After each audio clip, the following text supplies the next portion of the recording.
Welcome to the Transitions Daily podcast. Transitions Daily is an online recovery group that offers a daily distribution of popular recovery resources accompanied by a secret Facebook group for discussion. We hope you enjoy today's readings. This is Transitions Daily for August 8th, read by Kate P. from Edinburgh, Scotland. On this date in 1879, Robert Holbrook Smith was born in St. Johnsbury, Vermont. Happy birthday, Dr. Bob, and thanks.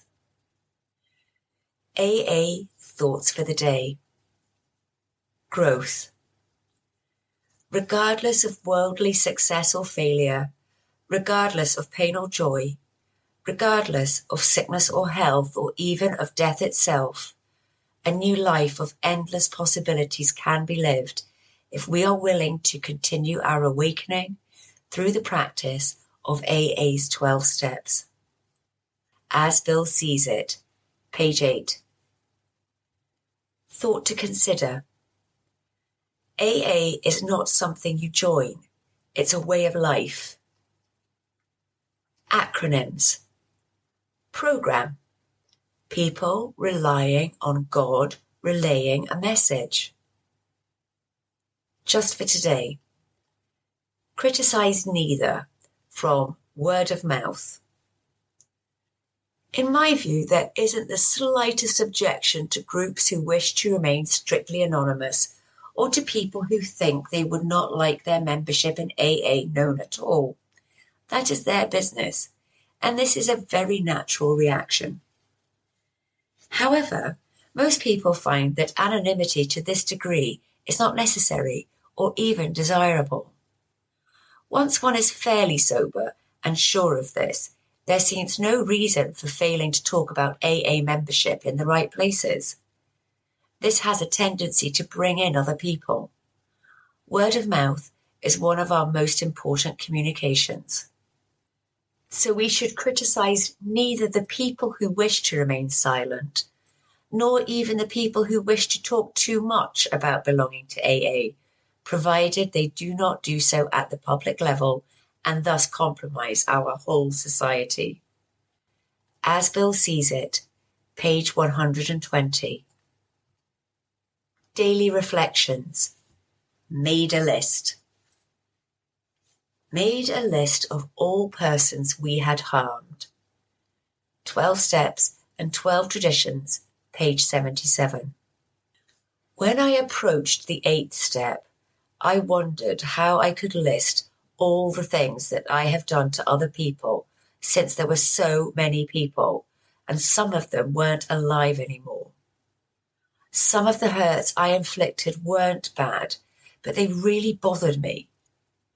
The main thing to see in this step was to become willing to do whatever I had to do to make these amends to the best of my ability at that particular time. Where there is a will, there's a way, so if I want to feel better, I need to unload the guilt feelings I have. A peaceful mind has no room for feelings of guilt. With the help of my higher power, if I am honest with myself, I can cleanse my mind of these feelings. As Bill sees it, in partnership. As we made spiritual progress, it became clear that if we were ever to feel emotionally secure, we would have to put our lives on a give and take basis. We would have to develop the sense of being in partnership or brotherhood with all those around us. We saw that we would need to give constantly of ourselves without demand for repayment. When we persistently did this, we gradually found that people were attracted to us as never before.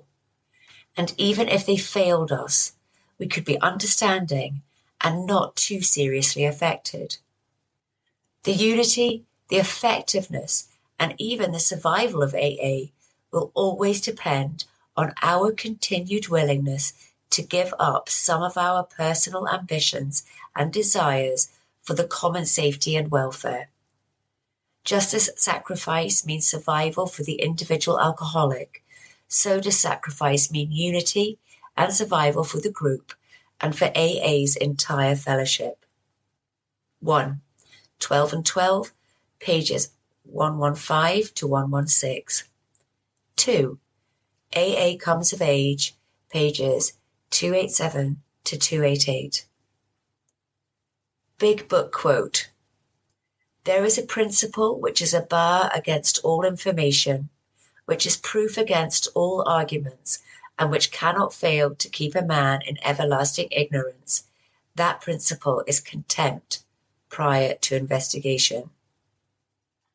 Alcoholics Anonymous, 4th edition, Appendix 2. Spiritual Experience, page 568. 24 hours a day. AA Thought for the Day. For a while, we are going back to the big book Alcoholics Anonymous and pick out passages here and there so that they may become fixed in our minds a little at a time, day by day, as we go along. There is no substitute for reading the big book. It is our Bible. We should study it thoroughly and make it a part of ourselves. We should not try to change any of it. Within its covers is the full exposition of the AA program. There is no substitute for it. We should study it often. Have I studied the big book faithfully? Meditation for the day. All of life is a fluctuation between effort and rest. You need both every day. But effort is not truly effective until first you have had the proper preparation for it by resting in a time of quiet meditation. This daily time of rest and meditation gives you the power necessary to make your best effort. There are days when you are called on for much effort, and then comes a time when you need much rest. It is not good to rest too long, and it is not good to carry on great effort too long without rest. The successful life is a proper balance between the two. Prayer for the day. I pray that I may be ready to make the proper effort. I pray that I may also recognize the need for relaxation. Hazelden Foundation, P.O. Box 176, Center City, Minnesota 55012. This is Kate, alcoholic. We hope you enjoyed today's readings. You can also receive Transitions Daily via email and discuss today's readings in our secret Facebook group. So for more information, go to dailyaaemails.com today. Other than the 24 hours a day reading, unless otherwise specified, all quotes copyright Alcoholics Anonymous World Services, Inc., 1952 through 2001.